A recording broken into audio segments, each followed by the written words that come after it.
If you're watching this video right now, it means na na-upload na siya ng admin ko as per my instruction. And at the moment, nasa loob na ako ng aeroplano, boarding, getting out of the country para magtago muna because I have a 5 million pesos bounty on my head, dead or alive by a certain syndicate. In this video, I won't be talking about Bitcoin as a market, as a cryptocurrency, or as a global trend, or as an investment. Regardless, what I'll be talking about is the mega scam behind it here in the Philippines by a group of people. And I will show you later how the scam works. Bakit hindi lang ako lumapit sa authorities para ipakita sa kanila or gawin tong expose na to? Because I'm afraid na baka makonceal lang at hindi lumabas, money matters. Natakot ako because may trauma before with Amal Features Malaysian pyramiding scam na even the authorities, the government officials is nakalungkot isipin is part of it pala. I'll be honest, hindi ako magmamalinis. I'll be straightforward. I feel like I became part of this because a few months ago, knowing me, they approached me and we had a series of meeting and nakapag-contribute ako ng ideas, knowledge, and even gave certain resources and connections with the entire system, with the entire scheme na nakakalungkot isipin na the system where I became a somehow co-creator, ako mismo ay naging biktima nito because I took 34 million pesos from multiple investors and they took it from me. So, wala. That's why andito ako ngayon doing this video, doing this expose. And now I will show you how the entire scheme works. So now, how does the entire scam or entire system works? First, nagsisimula ito, naghahanap ang syndicate of multiple operators. These operators, they have their own system. Sometimes they have your website na you have your own account na mag-login ka, then makikita mo yung income mo doon, makikita mo yung value ng pera mo, value ng investment mo doon na lumalaki every day, every week, or every month, nadadagdagan ito. Or some naman, very, very basic lang, they're using social media, particularly Facebook, in executing their own operations. These operators, they have a lot of agents. These agents, ito na yung nakikita ninyo sa Facebook na nagpo-post sa mga status na sinasabi na Bitcoin everywhere. Na these Bitcoins na sinasabi nila, they will tell you na pag nag-invest ka ng 10K, ganito yung pera mo after 15 days, after 16 days, after 7 days, 30 days. I know you're very familiar. Lahat kayo very familiar with this one dahil sobrang trench right now. Dahil ang daming kumakagat talaga eh. Because Bitcoin, kumbaga sinasabayan talaga, and using Bitcoin as a front, makikita nyo na ganito percentage, different percentage. So how does it go? The syndicate gives these operators every month 30% per month.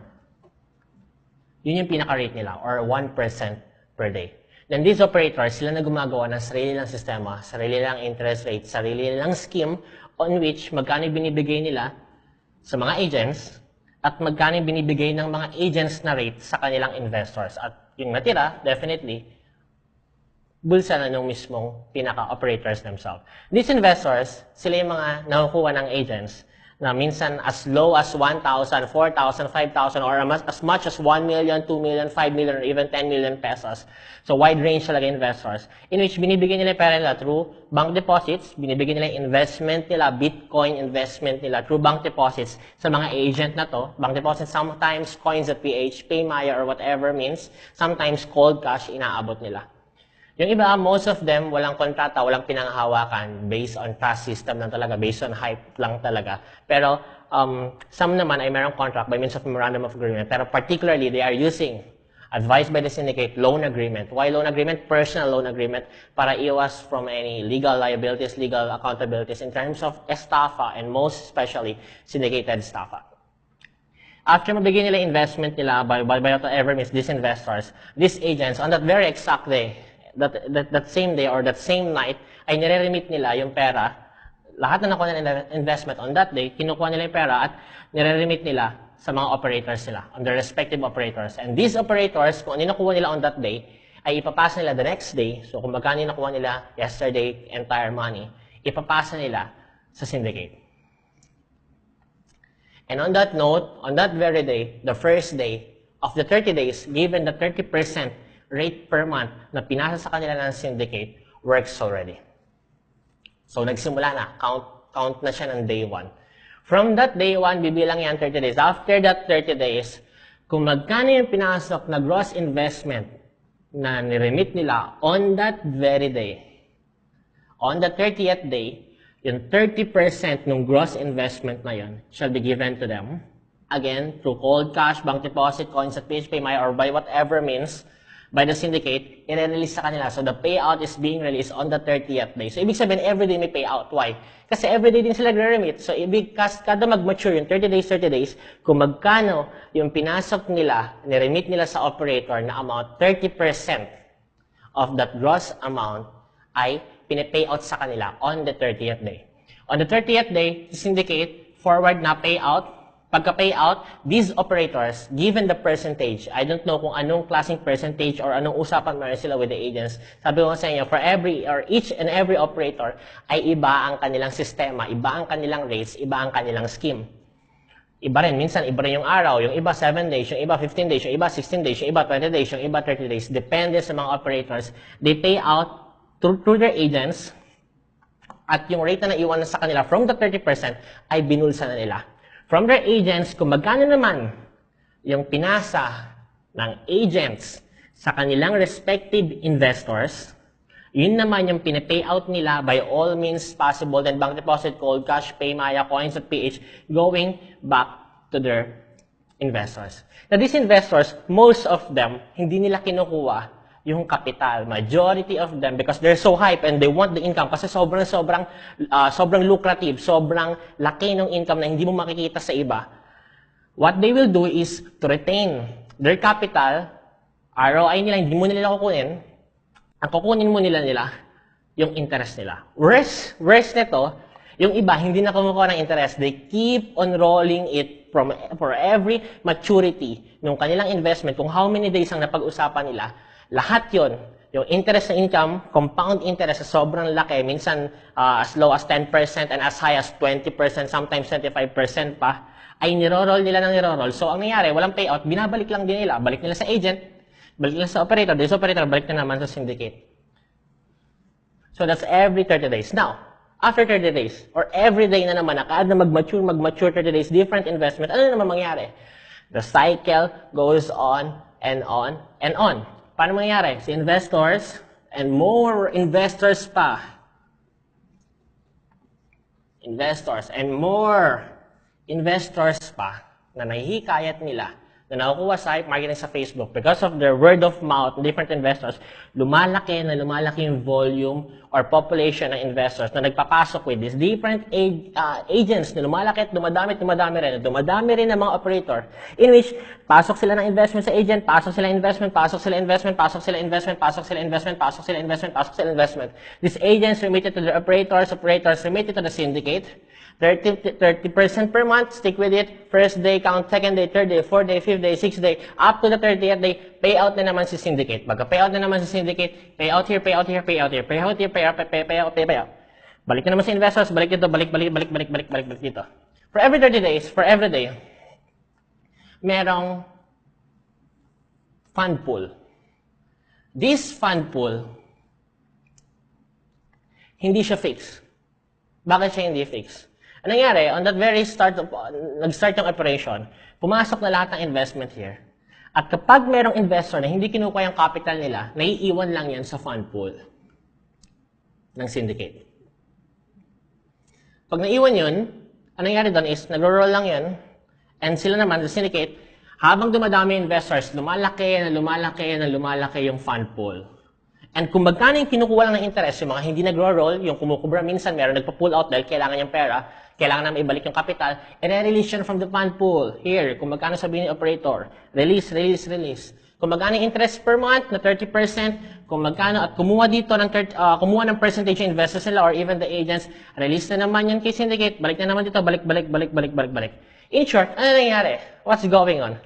Ang pinangbabayad lang din ng sindikato, the Ponzi scheme na tinatawag, the pyramiding scheme, ang pinangbabayad lang din mismo ng sindikato is the money or the investments being taken mula sa mga bagong investors, dumadami na naman yung investors, they release 30%, release kung magkano percentage ni agents, release na naman sa mga investors, at pasikot-sikot lang. Pero, take note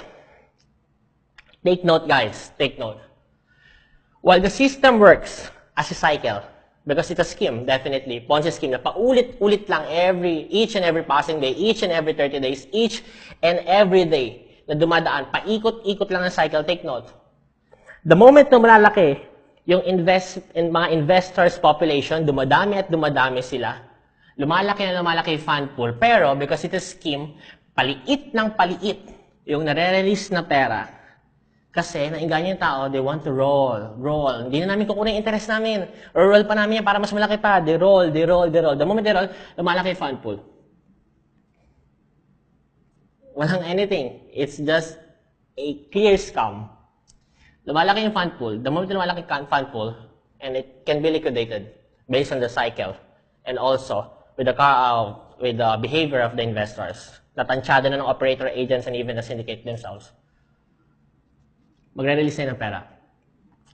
Paano nila ita-take out yung pera nila? Saan ba nakapasok yung fund pool? This fund pool ay dinideposit ng syndicate to different export trading companies. These export trading companies, dinideposit pera. Bakit dinideposit pera? Because these are millions already. If I'm not mistaken, as of this moment, as I speak right now, 700 million na yung fund pool ngayon. Being taken away from different Filipinos. Yeah, may mga nakikinabang pero it's a scam. Definitely it's a scam na puputok one of these days. These export trading companies, shielding the syndicate from their corporate bank accounts, doing the laundering, nilalaban yung maduming pera, sinasabon. That's why they call it laundering, para maging malinis yung pera. They take it as parang like export transactions, import transactions. Pagpasok ng pera dito, malinis yung pera. And the export trading companies, nakasabwat ng mga sindikato, they're taking 10% of the entire fund pool for every laundering that they're doing. How do they release it? Two ways. They have two means. The first means is to draw out the money via wire transfer to their import trading companies na tied up abroad. Whether Hong Kong, Singapore, Malaysia, wheresoever. Wire transfer by means of a transaction, import or export transactions, and throw it away offshore. So that's the first way. They throw it away offshore to the corporate bank account sa ibang bansa na magiging dollars na. So, ewan ko kung ano yung usapan nila dyan. So, maybe a 10% share is also being given to this particular tie-up company of the export trading company here in the Philippines na pinoprotektahan yung parent syndicate and being laundered. The moment they throw it here, the syndicate throws the person kung paano paprosesin yung pera nila at mapunta sa kamay nila. The second means is this particular company buys physical gold from the black market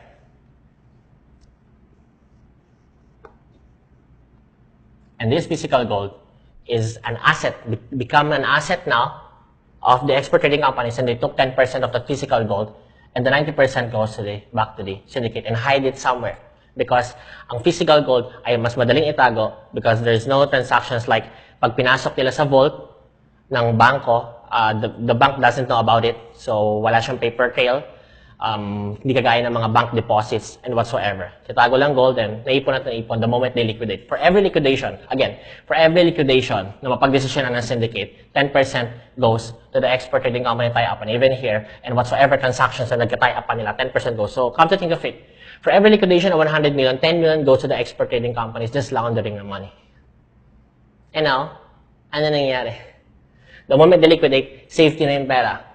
May matitirang konti dito for payout. But, again, the moment na dumadami investors, lumalaki ang investors' population, ang nangyayari is that the liability, also with the agents, also with the operators, so 30% per month of the syndicate ay lumalaki ng lumalaki. So what they need to do? They need to take more investments, more and more and more investments para lumaki na lumaki fund pool. The moment na pwede mag-liquidate, liquidate na naman, 10% goes to it. Cash in, pasok na naman sa kanila, tago na naman nila pera, bulsa. More investment, more investment. And ending cycle. But this will end one day. One day. Puputok na lang ito. Na the entire fund pool, wala na pumapasok na investment. The investors' recruitment or the agents' recruitment, the operators, mag-i-stop lahat. Wala na papasok na investment.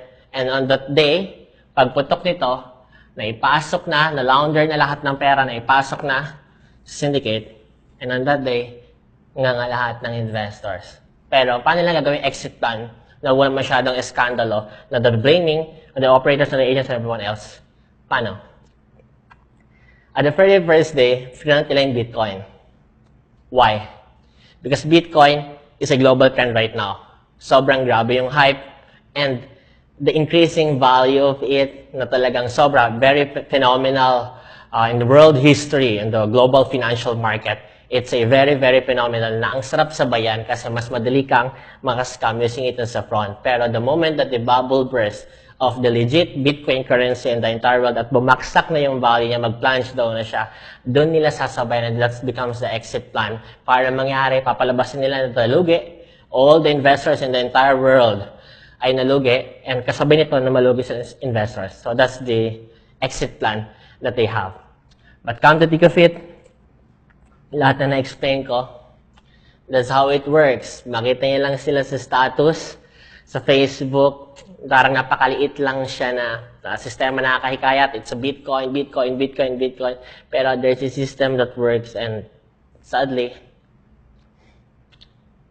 it's a mega scam operating inside our country, here in the Philippines. So, that's it guys. The mega scam. Bitcoin? No. It's really just a front. It's a scam. It's a scam. And Bitcoin is being taken advantage by this syndicate. And guess what? Guess what? Ito yung sad reality. You're part of it. Kahit ayaw mo, you're part of it. The moment you're supporting it, supporting your friends, and specifically, if nagpasok ka ng pera or magpapasok ka, you're part of the entire scam. And nakakalungkot lang isipin na at the end of the day, pumutok na ito, yung mga nasa huli, yung mga nakakilala mo, your family members, or even you, ikaw mismo, you'll become a victim ng pinasok mo na nakinabang ka at first without you knowing that the entire system is pure scam. And the question now is that bakit ko ginawa itong expose na to? What's my purpose? Though just kailangan ko lang ba ng publicity or whatsoever? I'll be straightforward. My life is falling apart now. Daming problema. For the past 2 or 3 months, depression stage ako, financially, hirap na hirap, because of the 34 million na nagka-problema recently. My personal investors ay, siyempre, naghahabol din with the money. Domino effect. Just like kayo, pag may financial problem kayo, sa akin, it's different. Pinasok ko to eh. My life is really falling apart now. I sent my son para maiwas ko siya sa lahat ng gulo, 2 months ago. I don't know what to do now. Now I have a bounty on my head, 5 million pesos. Anytime pwede na lang ako pumlakda. Mabalita, patay na lang ako. So, I feel like exposing this one is a redemption to myself. After all the wrongdoings na nagawa ko, even yung na-expose ako before as a scammer, they call it national scammer because, marami rin ako nagawang mali sa buhay ko, I'll be honest, and I feel like I need to stand up now against these evil shits that I've been doing for the past how many years, mga mali kong ginagawa, and start a new life if given a chance na mabuhay pa after this. Redemption to myself. Your life. Pagod na ako. Pagod na ako. It's an ending cycle since when I was 17 years old. Ganun na lang lagi. Masaya, temporary, how many months, tas baksak. Masaya, baksak kasi. Masaya, baksak. Why? Mali yung pamaraan eh.